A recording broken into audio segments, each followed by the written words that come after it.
बिस्मिल्लाहिर्रहमानिर्रहीम बोलते कालम के साथ मैं आमिर रज़ा खान। और कल एक ख़बर आई थी जिसमें एक ख़बर ये थी कि आबने हम्मस के अंदर अमरीकी जंगी जहाज़ को जो है वो निशाना बनाया गया है और उसके कमांड एंड कंट्रोल सेंटर को तबाह कर दिया गया है, मुकम्मल तबाह कर दिया गया है। ये कहा जाता तो ज़्यादा बेहतर था। मेरा ख़्याल है पासदारान इनकलाब ने जो है जो मिज़ाइल दागे हैं वो एक ऐसे जहाज़ पर हैं जो कि अटैकर जहाज़ के तौर पर था, यानी एक स्ट्राइकर था जिसके अंदर मिज़ाइल थे। और ये वो मिज़ाइल्स हैं जो उन्होंने इस्तेमाल किए कशम के जजीरे के ऊपर।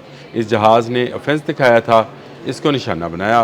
पासदारान इनकलाब ने अपने मिज़ाइल्स के ज़रिए से उसका कमांड एंड कंट्रोल सेंटर जो है उसको तबाह किया। कमांड एंड कंट्रोल सेंटर को समझ लीजिए कि ये वो जगह है जहाँ से इसके मिज़ाइल्स को, इसके गन्स को और इसके जो जहाज़ की ख़ुद की अपनी रफ्तार और उसकी सिमत है उसको कंट्रोल किया जाता है। यानी मुकम्मल तौर पर अगर एक जहाज़ को नकारा करना हो तो इसके कमांड एंड कंट्रोल सेंटर को ही तबाह किया जाता है।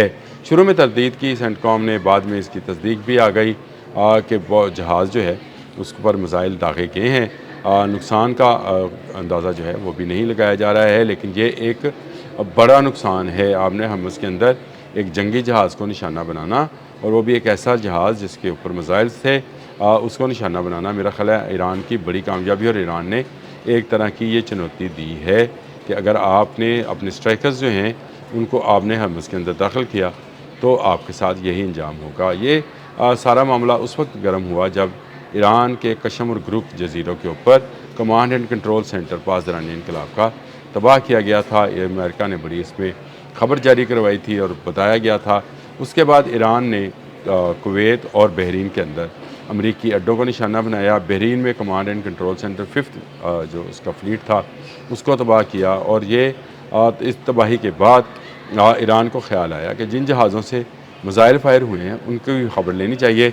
बाकी तो ज़रा जो थे उन्होंने छोड़ दिया, लेकिन एक जहाज़ जो है उनके निशाने पर आया और उन्होंने उस पर मिज़ाइल दाग दिए।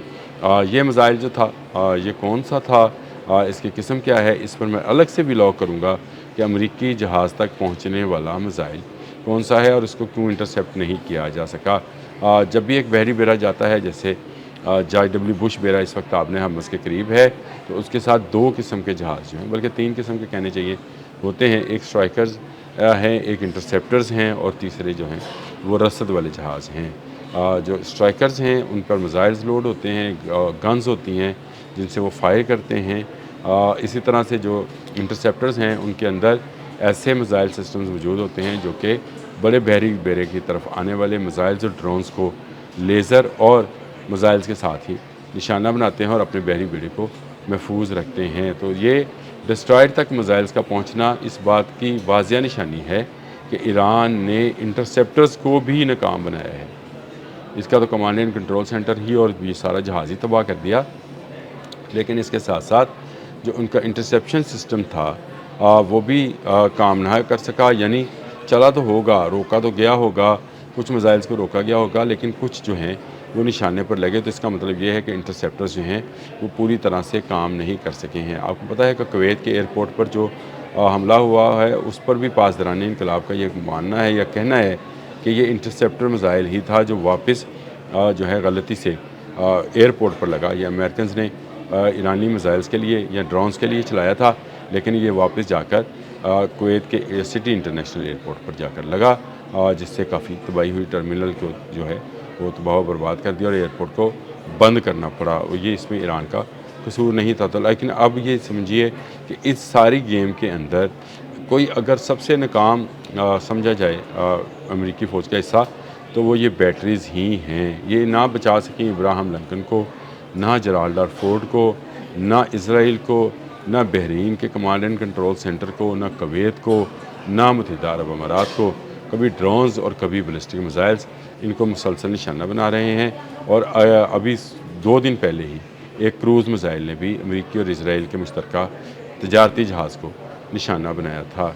इन जहाज़ों को निशाना बनाने के बाद इस वक्त आबने हम्मस में ईरान के जो है बालादस्ती कायम है या इसका कब्ज़ा कायम है, जो भी आप कह लें। ईरानी 4 जहाज़ों के जो कि तेल बरदार जहाज़ थे उनके यहाँ से निकलने की इतलात भी मौसूल हो रही हैं कि वो यहाँ से चले गए हैं, यानी अमेरिकन उनको रोक नहीं पाए हैं। और इसकी बड़ी वजह यह है कि अमेरिकन समझते हैं कि अगर इनको रोकने की कोशिश की गई, फायर किया गया, तो जैसे पहले हमारे एक स्ट्राइकर को नुकसान पहुँचाया है ईरानियों ने, ईरानी बाकी जहाज़ों को भी बड़े पैमाने पर नुकसान पहुँचा सकते हैं। जब से कुवैत पर हमला हुआ है, अमेरिका को मिडल ईस्ट के अंदर ममालिक की सपोर्ट कम हुई है, ख़त्म नहीं हुई, सपोर्ट कम हुई है।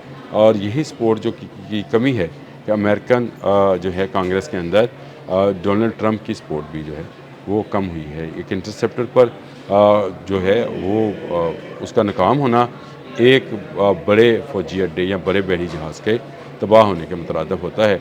कल जो इंटरसेप्टर काम ना कर सका और मिसाइल स्ट्राइकर जहाज़ को लगा, इसका मतलब ये है कि ईरानियों ने इस इंटरसेप्टर सिस्टम को जो है या तो उसको चलने नहीं दिया या फिर अटैक के लिए कोई ऐसा तरीक़ाकार अख्तियार किया कि उनके इंटरसेप्टर्स इन मिसाइल्स को रोक नहीं पाए। सेंटकॉम ज़रूर ये कह रहा है कि हमने बहुत सारे मिसाइल्स को रोका। वो तो खैर कुवैत में भी कह रहे थे, बहरीन में भी कह रहे थे, मुत्तहिदा अरब अमारात में भी कह रहे थे, लेकिन जो नुकसान होना था वो कुवैत में हुआ, बहरीन में हुआ कि 5th फ्लीट का उनका जो कमांड एंड कंट्रोल सेंटर था वो भी तबाह बर्बाद हो गया।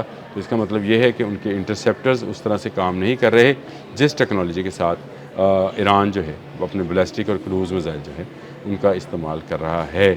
ये एक बड़ी नाकामी है अपने हमस के अंदर एक जंगी जहाज़ को का निशाना बन जाना, और वो भी अमेरिकन जंगी जहाज़ का। इससे नज़र आता है कि मुस्तकबिल में अगर अमेरिका ने मज़ीद छेड़खानी की, जिस तरह कशम पर किया, ग्रुप पर किया, अगर वो खाक पर भी करेगा तो इसको फिर खाक में मिला दिया जाएगा। यानी ईरान के पास ऐसे मिसाइल्स मौजूद हैं जो इनके इंटरसेप्टर्स के रोके नहीं रुकेंगे।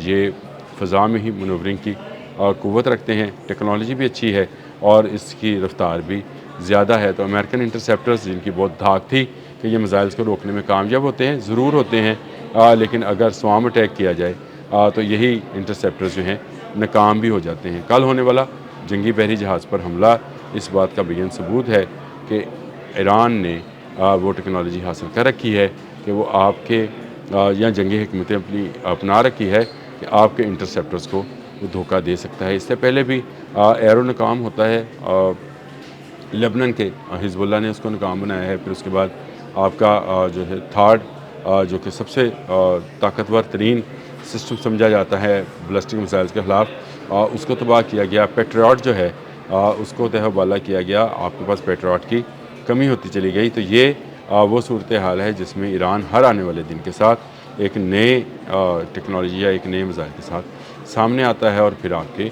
नुकसान पहुँचाता है।